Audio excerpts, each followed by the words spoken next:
Je vais vous raconter mes racines. Alors, ma maman est née allemande à Pfullendorf, en Bavière.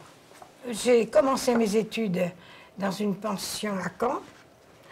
Et quand je suis arrivée à 11 ans, j'ai dit à la directrice, mes parents aimeraient mieux que je fasse de l'allemand au lieu de l'anglais. Il m'a répondu, pas de boche ici.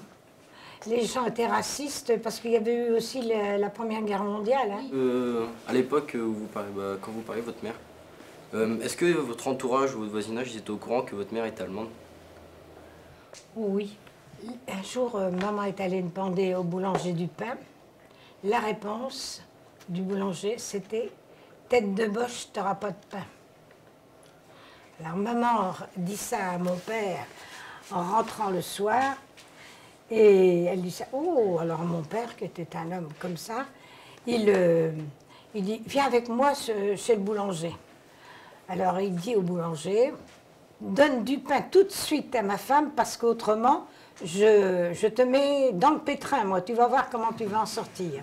Le boulanger lui a donné à tout jamais du pain. Et la résistance, elle était très présente dans votre entourage ou pas? La résistance, pas tellement. Mon père, après avoir été chez Fouquet comme comptable, s'était fermé. Alors il a pris du travail à la mairie de Fleury. Un jour, il voit deux Allemands monter à la mairie. Ils lui disent « Donnez-nous, monsieur Hossan, la liste des communistes à Fleury ». Naturellement, il y avait des communistes, surtout à ce moment-là. Et mon père leur répond le principal communiste, c'est peut-être moi. Il était nulle part. Alors ils sont partis en croyant que c'était une blague. Puis il descend la rue Bouquet devant chez nous et il y a une vieille dame, elle dit « Ah mais oui, on connaît Monsieur Trovel » et Vanier, qui était un camarade de classe, il avait 18 ans.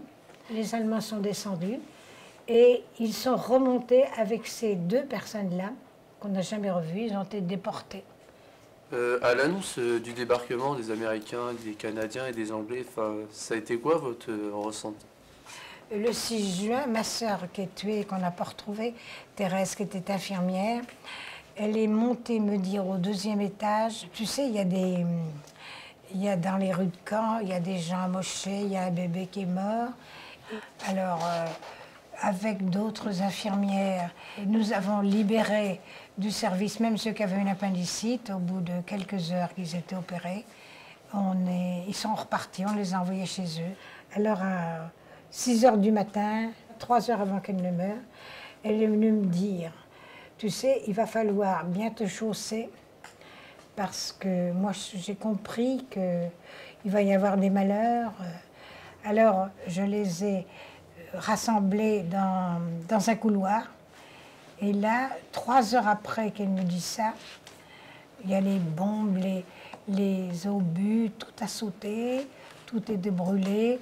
Des gens étaient sous la clinique, ils hurlaient, mais je ne pouvais pas leur porter secours parce qu'ils étaient enfouis, tout le corps était enfoui sous les décombres. Et là, quelqu'un est venu me dire, mais si, votre sœur est retrouvée. Et puis, je suis allée vers les médecins. On m'a dit, oh non. Alors là, 2 jours après, j'ai su qu'elle était perdue. D'ailleurs, on ne l'a jamais retrouvée. Jamais retrouvée.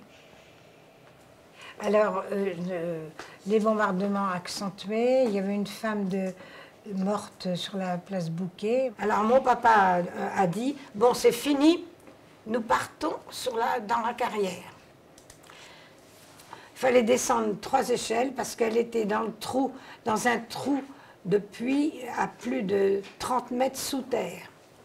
Vous étiez combien? Enfin, il n'y avait que votre famille ou vous viviez en même temps avec d'autres gens? L'autre jour, un instituteur à Fleury m'a dit « Oh, vous étiez bien 500 personnes. » Non, on n'était pas ça. On était au plus 250. Alors, il y en a qui chantaient pour se distraire, domino, des choses comme ça. Il y avait un trépied où maman faisait cuire toutes sortes de choses. Quand nous avions besoin de libérer nos intestins, nous allions derrière un pilier de pierre. Et là, nous protégions avec des feuilles de vieux journaux, des grandes feuilles récoltées dans la plaine. Par rapport à votre mère dans la carrière qui est allemande, Oui. alors qu'on est occupé à cette époque par les Allemands, je veux dire, il n'y a pas eu des répercussions pour votre mère, même pour vous, quoi. Non, non, parce que maman faisait beaucoup de choses et rendait service beaucoup. J'ai encore la casserole où elle faisait tout, elle prenait pas d'argent, rien. Il y avait une dame dans les carrières qui attendait un bébé. J'avais assisté à des accouchements, mais c'était la première fois que je devais en faire un, parce qu'il n'y avait personne comme infirmière. Il faut dire que maman avait sa petite idée, étant donné que nous étions 11 enfants. La maman a accouché dans le creux de la carrière. Là, tout s'est bien passé.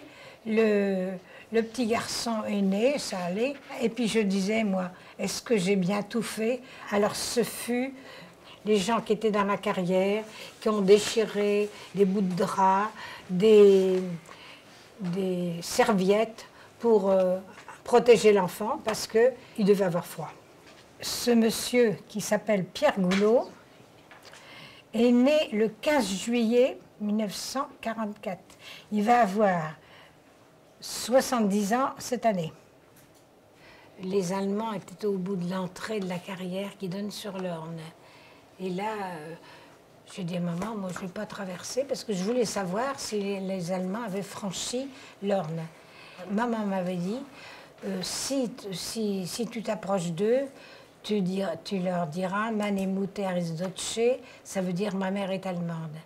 Effectivement, je suis tombée en sortie de la carrière sur des Allemands qui m'ont parlé en français. Ils étaient en train de soigner des mourants, des soldats allemands qui mouraient. Et là, ils m'ont dit, vous savez, vous appelez Cécile, eh bien nous, on est comme vous, hein, c'est que Hitler, hein, c'est ça où être zigouillé si on n'obéit pas. Parce que vous savez bien que pendant les guerres, les Allemands étaient réquisitionnés à partir de 13 ans. Alors je tire de tout ça des leçons sur le racisme. Et je dis aux jeunes, militez pour de la justice selon la devise de la France, liberté, égalité, fraternité. Et ça, quelle que soit la race des gens, je crois que les jeunes, c'est ça que vous devez tenir compte. C'est pour ça que maintenant, je suis au mouvement de la paix. Personne ne m'en fera sortir.